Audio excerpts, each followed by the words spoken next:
பிரியமானவர்களே, இயேசு கிறிஸ்துவின் நாமத்தில் நான் உங்களை வாழ்த்துகிறேன். நல்லா இருக்கிறீங்களா? இன்றைக்கு எப்படி இருக்குது உங்களுக்கு? இன்றைக்கு காலையில எப்படி ஃபீல் பண்றீங்க?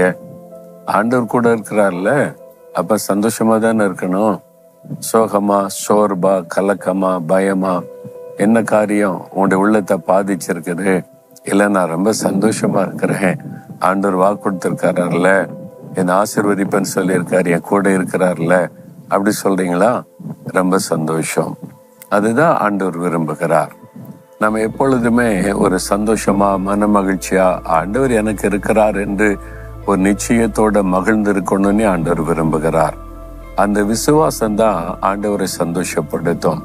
விசுவாசம் இல்லாமல் தேவனுக்கு பிரியமா இருக்க முடியாது. அப்ப நம்முடைய விசுவாசத்தை சொல்லி ஆண்டவரை மகிமைப்படுத்தும் போது அவருடைய உள்ளமே மகிழ்ச்சி அடையும். பாருங்களேன், இங்க ஒரு வேத வசனத்துல 18ஆம் சங்கீதம் 35ஆம் வசனத்துல, கர்த்தாவே உம்முடைய காருண்யம் என்னை பெரியவனாக்கும் அப்படின்னு தாவீதுன்ற ஒரு பக்தன் சொல்றார். உம்முடைய காருண்யம் என்னை பெரியவனாக்கும் என்பதாய் சொல்லுகிறார். இவர் ஒரு ஆடு மேய்த்து கொண்டிருந்த ஒரு இளம் வாலிபனாய் இருந்தவர். அவருடைய குடும்பத்துல அவருடைய பிரதர்ஸ் எல்லாம் நல்ல போர் வீரர்களா இராணுவத்துல இருந்தாங்க, இஸ்ரவேலின் இராணுவத்துல. தாவீது சின்ன பையன், நீ ஆடு மேய்க்க தான் லாய்க்கு, போய் ஆடு மேய்ச்சிக்க அப்படின்னு சொல்லி தகப்பனார் அனுப்பிட்டார்.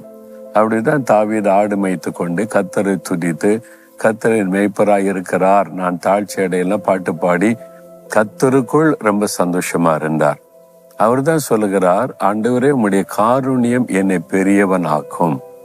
அதாவது காருண்யம்னா என்னது? ஆண்டவுடைய தயவு, ஆண்டவுடைய உதவி, அதாவது ஆண்டவர் நம்மையில வச்சிருக்கிற ஒரு இரக்கம் அப்படின்னு சொல்லலாம். நீங்க என் மேல தயவு வச்சா நீங்க என்னை பெரியவனாக்க முடியும். உம்முடைய ஃபேவர், அதாவது உம்முடைய காருண்யம் எனக்கு இருந்தா, நீங்க என் பட்சத்துல இருந்தா நான் பெரியவனாக முடியும். அதுதான் விசுவாசம். ஆண்டவரே, நீங்க என் கூட இருந்தா போதும், உம்முடைய காருண்யம், உம்முடைய தயவு, உம்முடைய உதவி, நீர் என் பட்சத்துல இருந்தா போதும், நான் பெரியவனாயிருவேன்.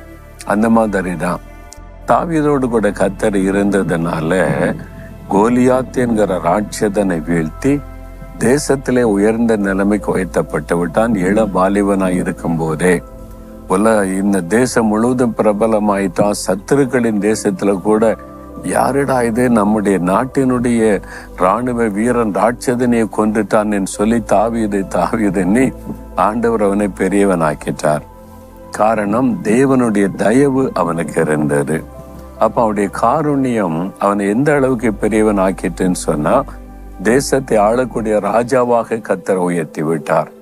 பாருங்க, உங்களையும் தேவனுடைய தயவு பெரியவனாக்கும். அவருடைய கண்களிலே தயவு கிடைத்து அவர் உங்களுக்கு துணை நின்று அவர் உங்களை நடத்துகிறவராயிருந்தா நீங்க பெரியவர்கள் ஆவீங்க. நீங்க படிப்புல சாதிப்பீங்க, வேலை செஞ்சா வேலையில நீங்க சாதித்து பெரியவர்களாயிருப்பீங்க, பிசினஸ் செய்தா பிசினஸ்ல சாதித்து பெரியவர்களாயிருப்பீங்க. அதாவது எந்த சூழ்நிலையில இருக்கிறீங்களோ தேவ தயவு கூட இருந்தா போதும், அங்கே நீங்கள் பெரியவர்களாக உயர்த்தப்படுவீங்க. ஏன்னா உங்களை உயர்த்துவது தேவன் கொடுக்கிற ஒரு ஆசீர்வாதம்.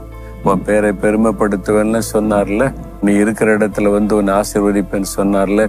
விசுவாசிங்க, ஆண்டவரே உம்முடைய காருண்யம் என்னை பெரியவன் ஆக்கும். நீங்க என் கூட இருந்தா போதும், உம்முடைய தயவு எனக்கு இருந்தா போதும், நான் பெரியவன் ஆகிறதுக்கு அது எனக்கு போதும் அப்படின்னு ஒப்பு கொடுத்து ஜெபிச்சு பாருங்க. கர்த்தர் உங்களை பெரியவர்களாக ஆசீர்வதித்து உயர்த்துவார். ஆண்டவர்கிட்ட சொல்றீங்களா, ஆண்டவரை தாவீதுக்கு நீங்க கூட இருந்து தயவு காண்பித்து பெரியவனா மாற்றிட்டீங்கன்றத நான் பார்க்கிறேன், நான் விசுவாசிக்கிறேன். எனக்கும் அதே மாதிரி உம்முடைய தயவு வேணும், உம்முடைய கண்களில் எனக்கு கிருபை கிடைக்கணும், நீர் எனக்கு துணை நிற்கணும், உம்முடைய காருண்யம் என்னை பெரியவன் ஆக்கும் என்பதை நான் விசுவாசிக்கிறேன். இன்றைக்கு நான் தாழ்ந்த நிலைமையில் இருந்தாலும் நீர் சீக்கிரத்தில் என்னை பெரியவனாக்கி மகிழ பண்ண போகிறீர். நான் விசுவாசிக்கிறேன். இயேசுவின் நாமத்தில் ஆமேன், ஆமேன்.